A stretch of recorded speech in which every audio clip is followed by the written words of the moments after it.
घरकुल मनी रंगले, धाव किती मृग जळे, पाप पुण्य जणू एकच प्याले, पाप पुण्य जणू एकच प्याले, माणुसकीचे रीते सोहळे, माणुसकीचे रीते सोहळे, क्षितिजावरती जाईवे सही, मर्मबंधातली ठेवली, मर्मबंधातली ठेवली, मर्मबंधातली ठेवली, मर्मबंधातली ठेवली, मर्मबंधातली ठेवली. नाही नाही नाही, देव मला कधीही क्षमा करणार नाही.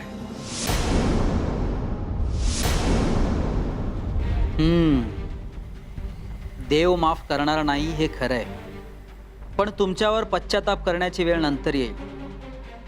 आता आधी माझ्या डॅडला रडवायची वेळ आहे. तुलाही पस्तावा होतोय ओम? मला अजिबात नाही.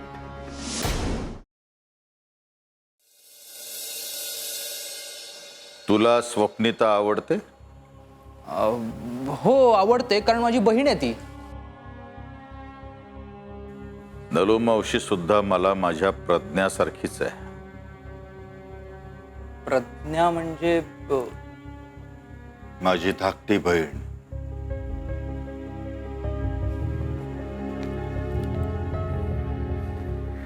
पानशेतच्या पुरात वाहून गेली ती. ती सुद्धा नलूसारखी उग्रच वाटायची, पण तशी नव्हती ती. मनानं खूप हळवी होती. कोणालाही काही लागलं खुपलं, कोणी अडचणीत असेल तर धावून जायची सगळ्यात प्रथम तीच. मनापासून मदत करायची. नलूला पाहिलं की मला सतत प्रज्ञाची आठवण होते बघ. पप्पा, बहिणी फार माया करतात का हो? हो, अगदी आईसारखी.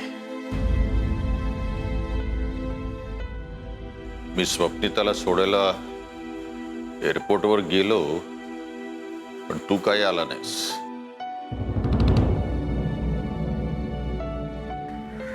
आय एम सॉरी, पण मी पळून गेलो. पण तिच्या डोळ्यात पाणी आलं ना. एक सारखे आपले अश्रू लपवत होती ती. तू आला नाहीस, आणि ना तो प्रभाकर.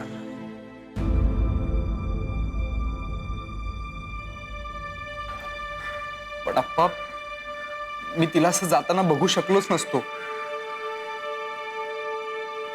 पण मी जर आलो असतो तर मला रडू कंट्रोल नसतं झालं, आणि त्यामुळे मग तिही.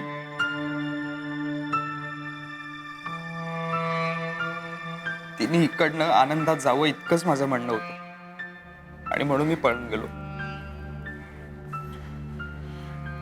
सचिन, सतत आतापर्यंत तिच्याशी भांडायचो, तिच्यावर अधिकार गाजवायचो, आणि आज ती जाणार हे मी बेअरच करू शकत नाही.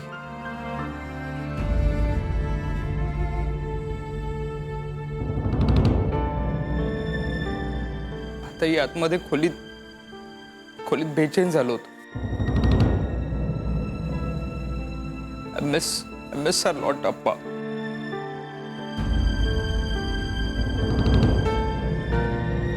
अप्पा, मी तुमच्या जवळ किंवा आई पप्पांजवळ जे बोलू शकत नव्हतो ते मी तिच्याशी शेअर करायचो.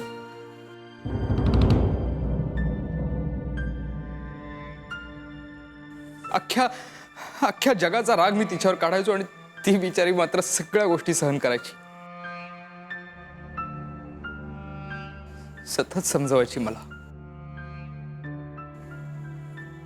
नेहमी मोठ्या बहिणीसारखी वागली, पण मी मात्र छोटेपणाच घेत राहिलो. पण मला आठवते अप्पा, एकदा मला म्हणाली होती की ती नोकरी करेल, पैसे कमवेल आणि माझं ऑस्ट्रेलियाचं एज्युकेशन पूर्ण करेल.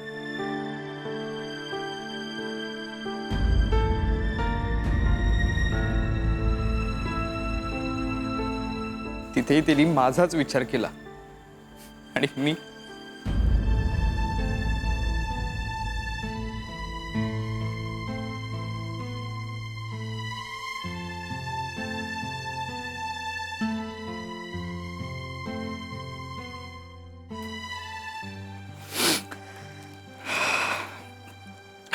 आणि आज ती बँगलोरला जाणार म्हणून मी पळून गेलो.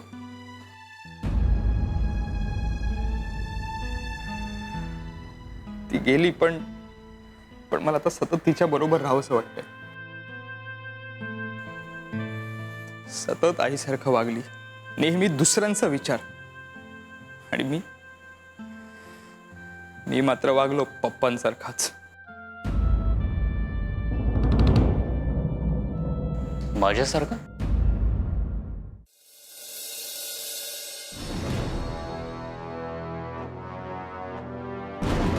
घाबरा पप्पा.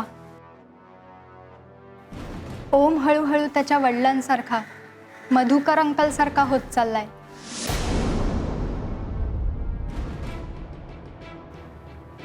यश मिळवण्यासाठी तो वाटेल ते करू शकतो.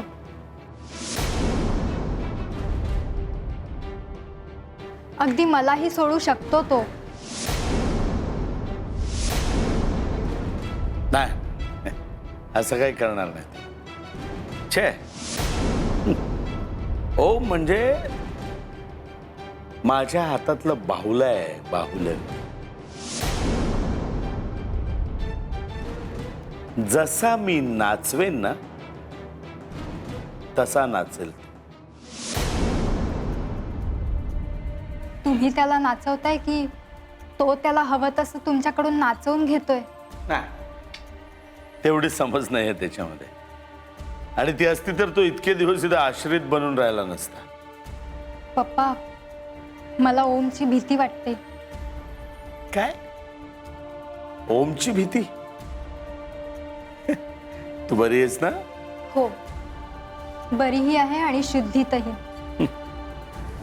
पप्पा, मला संशय येऊ लागलाय की तो तुमचा वापर करून घेतोय. माझा? हो पप्पा, ओम त्याच्या वडिलांना मात देण्यासाठी तुमचा शिडीसारखा वापर करून घेतोय. शिडीसारखा? असं असेल तर आवडेल मला त्याची शिडी व्हायला. कारण काहीही करून मला त्या मायेच्या सावलीला धुळीत मिळवायचे. धुळीत.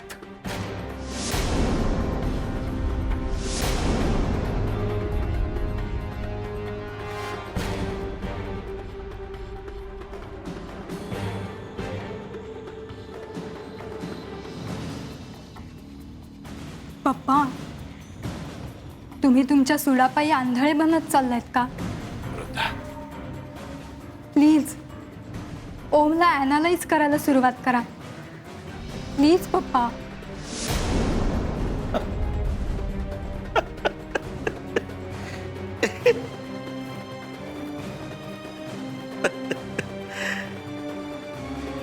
Come on, Vrinda. काय झालं बेटा? काय एवढी काळजी करायला लागलीस तू? हा? तुझ्या पप्पांवर विश्वास नाहीये तुझा? तुटलाय विश्वास? संपलाय? नाही ना? नाही हो. आहे ना विश्वास? मग खात्री ठेव. वृंदा बेटा, ज्याप्रमाणे मी लोकांना आकाशात उंच उंच भरारी घेऊ देतो, त्याचप्रमाणे तिथेच त्यांना ढगात पोचवायला सुद्धा कमी करणार नाही मी.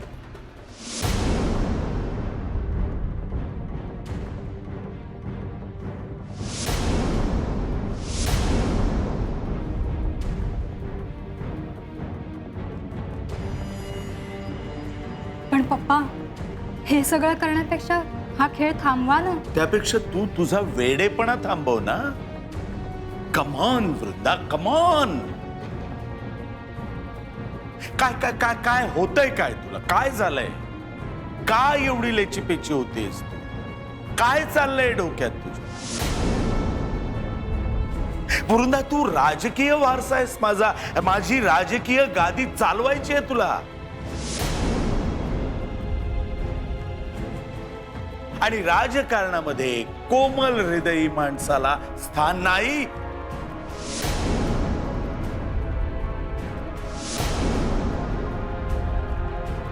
राजकारणात माणसं कशी असायला लागतात? मुत्सद्दी, धोरणी, चतुर अशीच माणसं चालतात राजकारणामध्ये.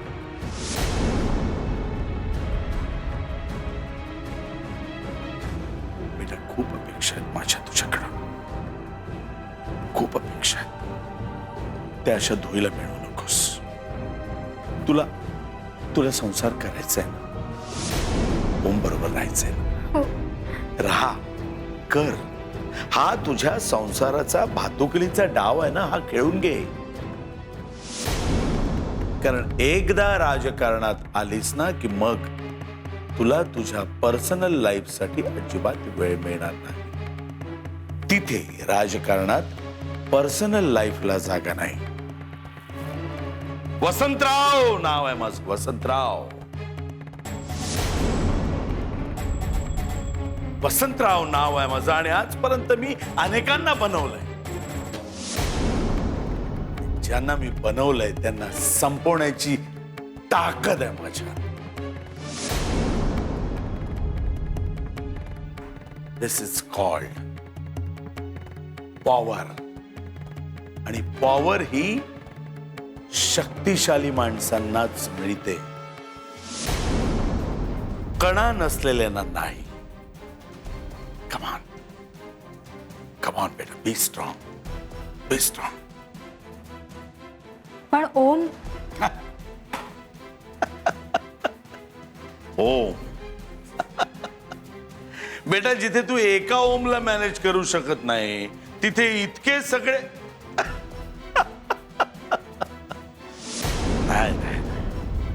सायकोलॉजीची स्टुडंट होतीस ना तू? Psychology शिकलीस, विसरलीस psychology. आणि या हे बघ, मधुकर रावांचा फोन. एक मिनिट. Hello, hello, hello. हा मधुकर राव.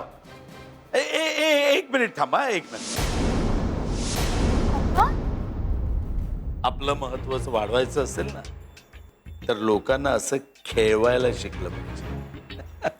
कदमांना तोडलंय ना ओमने, म्हणून यांनी ओमना फोन केला असेल. ओमने फोन उचलला नाही म्हणून हे मला फोन करताय. कशावरून? भेट लावतेस? हे असंच आणि हेच आहे. तडफडतायत ते आता. कदम कदम कदम कदम कदम कदम. हा मधुकरराव, हा बोला. नाही, जरा नेटवर्कचा रेंजचा प्रॉब्लेम आहे ना, म्हणून मी जरा बाहेर येऊन बोलतो तुमच्याशी. हा बोला मधुकरराव.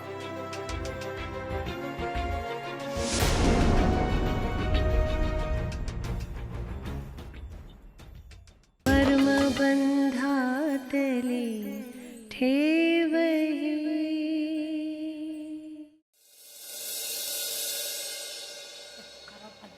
माझच कर. कुत्र्याचं शेपूट आणि हकट माणसाचं मन. कधी बी प्रयत्न करा, किती बी करा, पण कधी सर्व होणार नाही.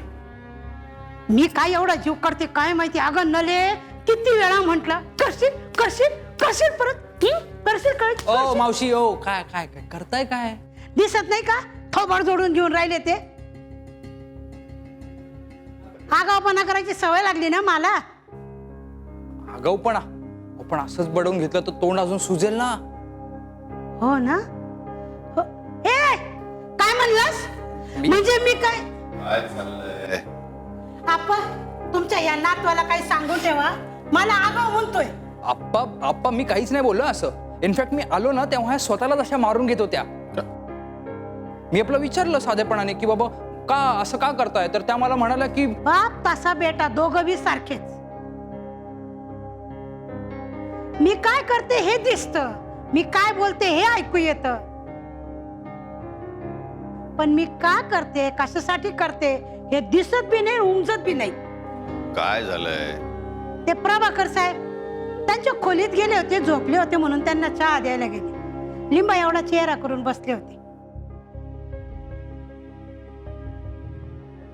त्यांना 2-4 समजुतीच्या गोष्टी बोलले तर त्यांचं आपलं माझं तेच खरं, स्वतःच थोबाड बडवून घ्यायला लागले. आणि बाहेर आले तर या असताय. मग तुम्ही सांगा, हे समजा बघितल्यावर आपलं टक्कुर सटकणार नाही का? सचिन, क्षमा माग.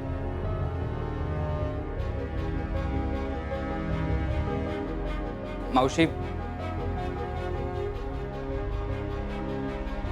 अगं जे तू जी काही कृती करत होतीस ती मला कळली नाही म्हणून मी तुझी मस्करी केली. I am sorry. ए पोरा, अरे काय हात पीत काय जोडून राहिलं तू? नको, माफी नको मागू बाबा. अरे तुम्ही सगळ्यांनी असं गुण्यागोविंदाने राहावं, आनंदाने राहावं, समजून घ्यावं एकमेकाला, तुमचा आनंद वाढवा एवढीच माझी इच्छा आहे रे, बाकी काही नाहीये. अरे माझ्यासारख्या मामुली बाईजवळ काय हात जोडताय तुम्ही? नाही असं काही करू नका. अगं आम्ही तुला मावशी म्हणतो आणि मावशी कोणा समान असते? आई समान, हो की नाही? अगो बाई, एवढं शहाणपण कुठे शिकलं? आईकडून आणि स्वप्निताकडून.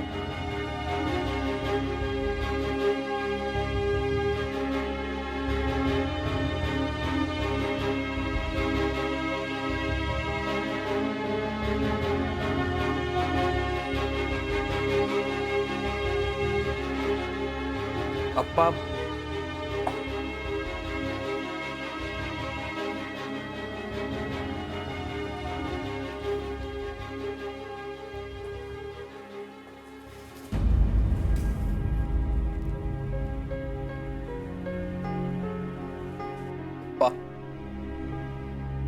आपला जवळचा माणूस आपल्यापासून लांब गेल्यावरच त्याची किंमत कळते का?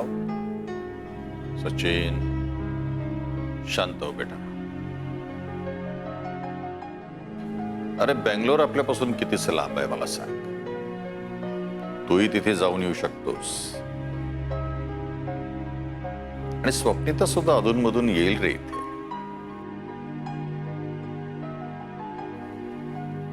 एक गोष्ट लक्षात ठेव सचिन, माणसं आपल्यापासून किती दूर गेली तरी हरकत नाही, पण माणसापासून दुरावा नसावा. आता तुझ्या मनात या ज्या भावना दाटून आल्यात ना, तर जपून ठेवा. नात्यांची किंमत जाण. पैसा, प्रसिद्धी, प्रतिष्ठा सगळं मिळवावं, पण त्याची किंमत आपलेपणा गमावून नाही रे. कर्मबंधातली ठेवही. आपण आपल्याच माणसांना जर आपलेपणा दिला नाही तर जगाला कसं काय देणार? आणि जग मग आपल्याला आपलं कसं मानणार? तू कधी गिर्यारोहक बघितलेस?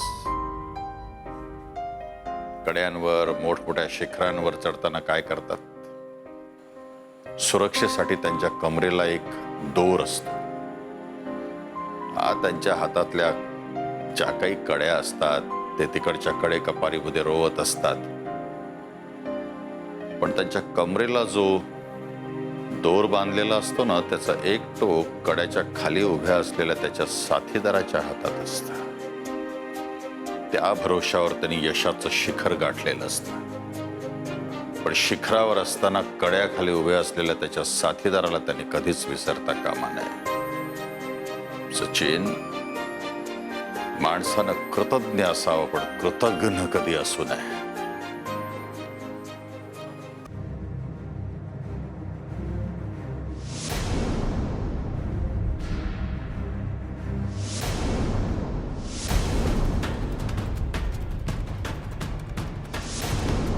हॅलो.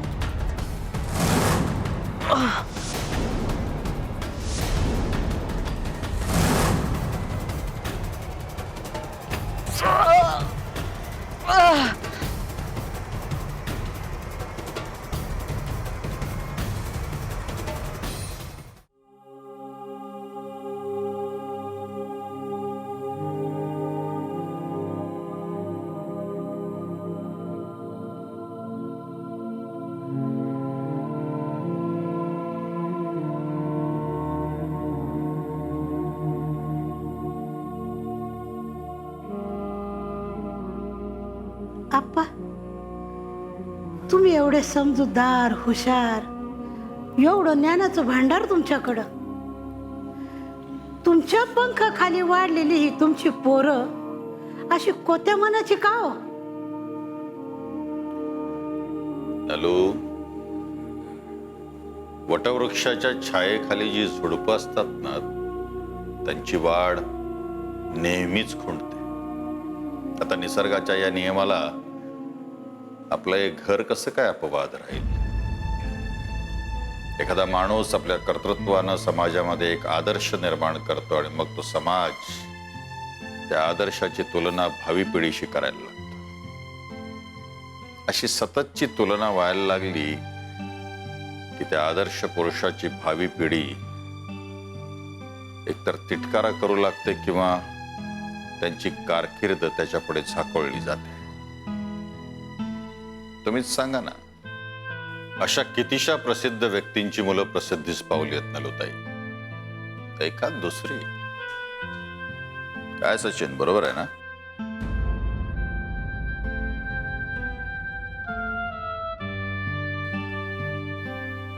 आप्पा, आम्हाला नेहमीच तुमचा अभिमान वाटतो. आव सकाळ धरणं खोलीतच पडून येत बघा. चहा द्यायला गेले तो सुद्धा त्यांनी घेतला नाहीये. तर मला आपलं असं वाटतं की तुम्ही जरा 4 घटका त्यांच्याजवळ जाऊन बसाव. जात.